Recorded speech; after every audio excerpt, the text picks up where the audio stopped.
हाँ भाई, तो कांतारा मूवी 16 करोड़ में बनी थी, लेकिन इसने कमाए थे 400 करोड़ रुपए। और इसी के साथ अब कांतारा फिल्म का प्रीक्वल आने वाला है, जिसका टीजर अभी अभी आउट हुआ है, जो कि है कांतारा ए लेजेंड चैप्टर 1। कंफ्यूज्ड हो गए राइट? लेकिन फिलहाल ये समझ लो कि ये एक प्रीक्वल होगा।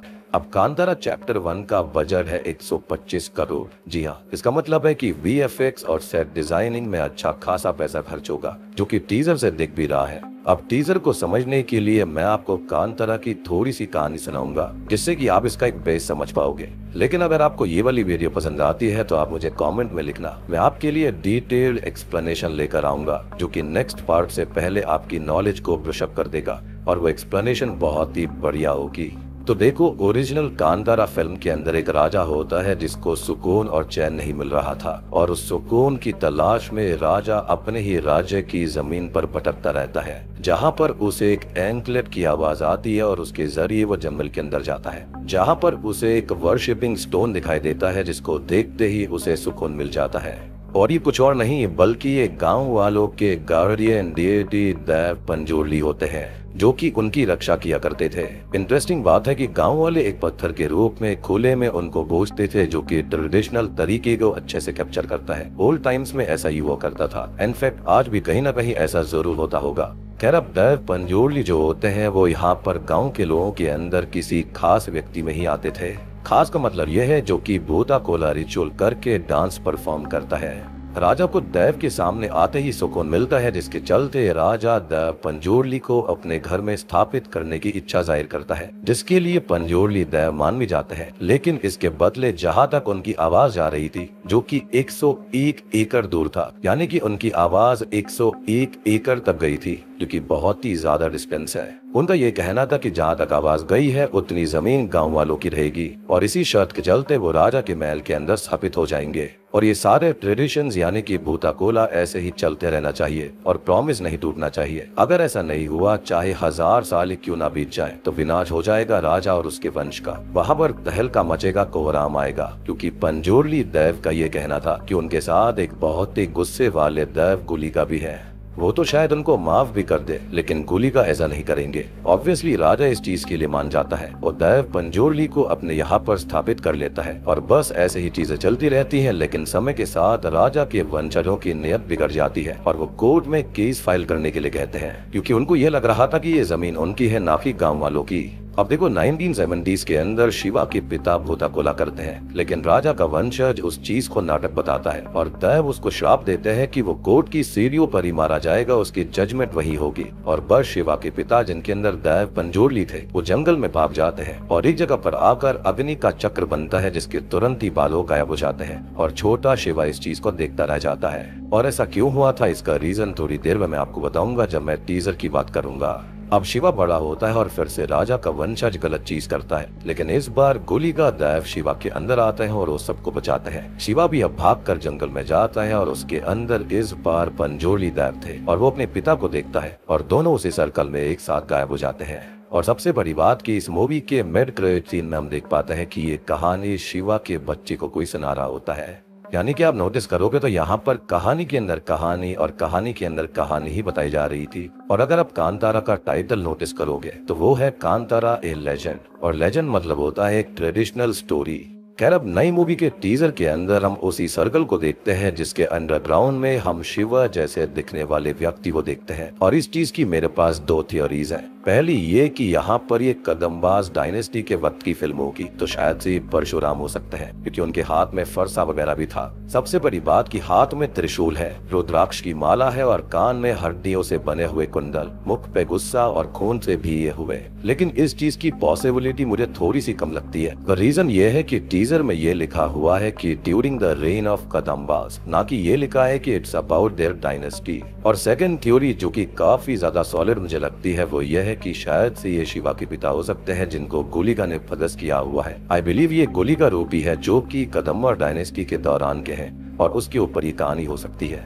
सो ऑल टुगेदर ये एक ऐसी कहानी होगी जहाँ पर हम जानेंगे कि गुलिका और पंजोली दैव यहाँ पर कैसे आए थे और गाँव वालों की रक्षा कैसे करने लगे। यानी कि ये सर्कल जो कि जंगल के अंदर था वो दूसरे डायमेंशन का रास्ता हो सकता है जहाँ पर मेरे ख्याल से दैव आते जाते होंगे। अदरवाइज ऐसा दिखाना कि इस आग के घेरे के नीचे भी एक दुनिया है उसको कोई सेंस नहीं बनता। और सबसे बड़ी बात कि शिवा और उसके पिता ऐसे ही हवा में तो गायब हो नहीं गए होंगे, वो कहीं ना कहीं तो गए होंगे। आई बिलीव कि एंड में गोलिका और पंजोली एक साथ अपने रेल में चले गए थे और ये कहानी प्रीक्वल होगी। तो मे भी ये शिवा के पिता हो सकता है जो कि गांव पे आए संकट के चलते सब चीज नोटिस कर रहे थे।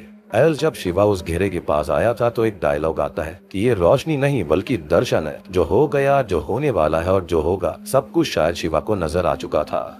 मे भी इस गुत्थी को हम सुलझता हुआ देख पाएंगे कि इस आग के घेरे का राज क्या है, शिवा के पिता कहाँ गायब हुए थे। And by the way movie की स्टार्टिंग में लैंडलॉर्ड ने दैव को गलत बातें बोली थी, उन पर इल्जाम लगाया था, इसलिए इस चीज को साबित करने के लिए कि दैव सच में है तो वो शिवा के पिता समेत गायब हो गए।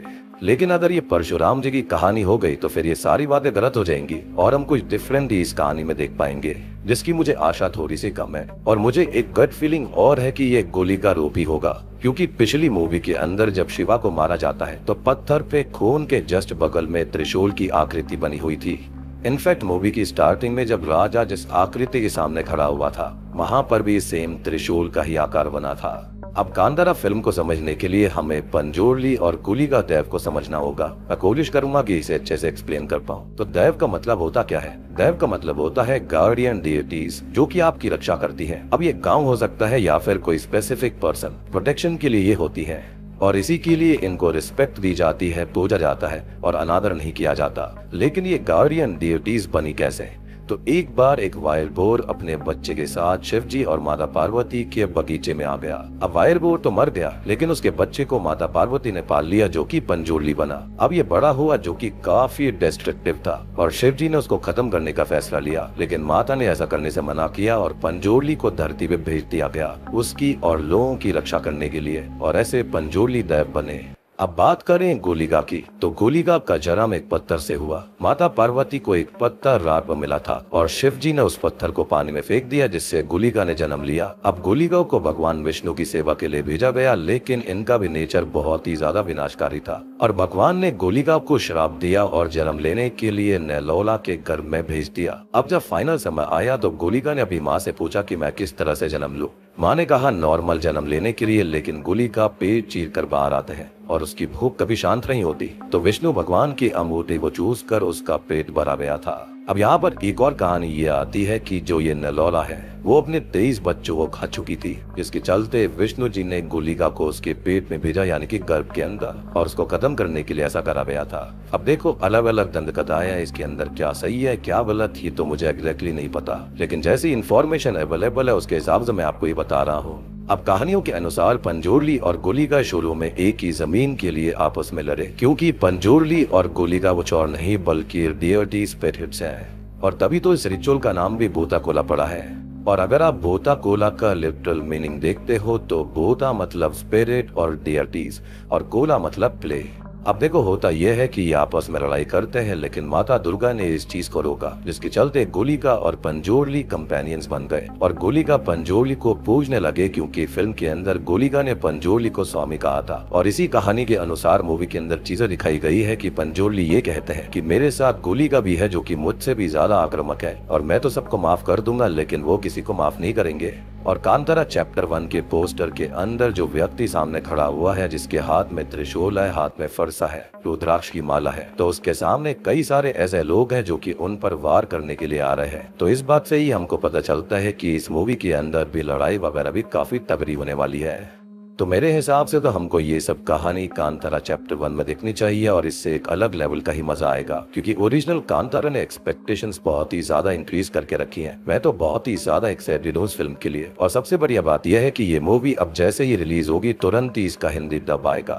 तो यहाँ पर अब काफी सारी चीजें नई होंगी और हमको दैव के ओरिजिन शायद बताए जाए। क्या आपको मेरा टीजर ब्रेक डाउन और प्लॉट एनालिसिस कैसे लगा? मजा आया तो वीडियो को लाइक कर देना, चैनल के ऊपर नए हैं तो सब्सक्राइब कर लीजिए, ताकि आपको कांतारा 2 या फिर ये कहे कि कांतारा चैप्टर 1 देखने को जल्दी से जल्दी मिल जाएगा।